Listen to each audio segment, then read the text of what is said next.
Hi everybody, I'm Patrick, and this is Ragnarok and Revolutionize.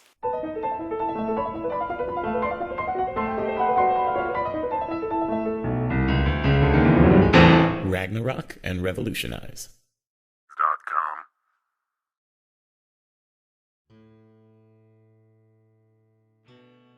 Anger is the most relatable of emotions. We all know what it feels like, so really, the only difference between us is how we're able to control ourselves.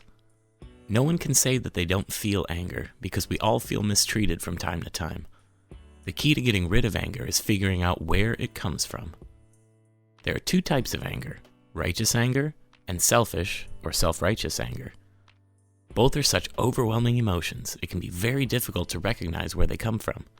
If we can cut through the anxiety and set aside our ego, we can recognize that there is a single root cause to each of these two forms of anger.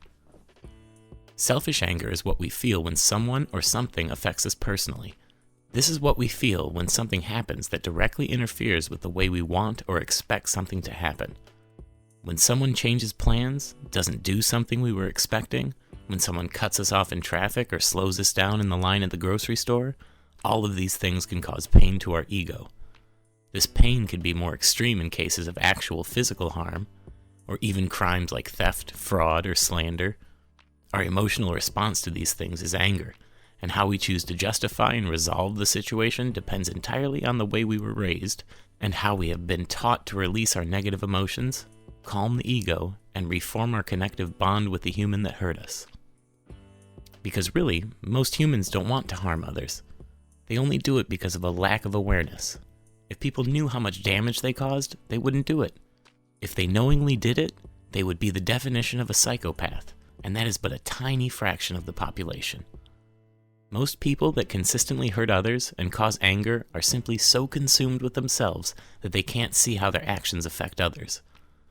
Sometimes the anger can even shut down the short-term memory bank in our brains so that we don't even remember the things we say, giving us no opportunity to resolve the situation for ourselves whenever we try to reflect on the conflict that we've had. So when we feel this selfish anger, how do we resolve it? The only way is by realizing that we are not as important as we think we are. Yes, we're all significant, and life is an individual experience tailored to fit each of our own unique personalities. But we are not so important that the individual experience of others doesn't factor in. Is it really that important to get angry when someone wrongs us? Do we have other things in life that are more important? Why should we waste our precious time on earth focusing on how others have wronged us, when we could shrug it off in favor of things that are far more important? Every minute consumed with anger is a selfish minute wasted. Moods are contagious, bad or good. The more we project our attitude, the harder it is to communicate. The less we can communicate with others, the more isolated we feel and the angrier we get. When we can't connect with anyone, our resentment of the world builds and builds, and we are consumed every day thinking about all the things that the world owes us for the suffering it has caused us. Let go of your ego. You have everything you need right now, and you have the opportunity to be successful.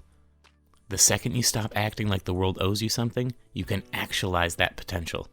If you have the ability to watch this video, then you have the ability to be a more successful human being and improve your situation. You just have to take the opportunity. Stop waiting for what you are owed and take it for yourself. Selfish anger is never a solution, but anger itself is not inherently wrong.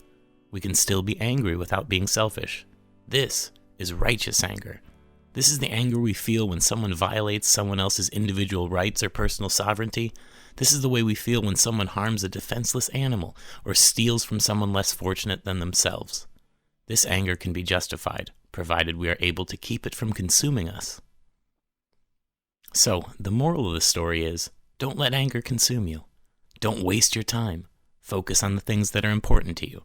If that's not enough, then take some time for personal reflection and figure out what's actually important enough to you to keep you from being consumed by anger.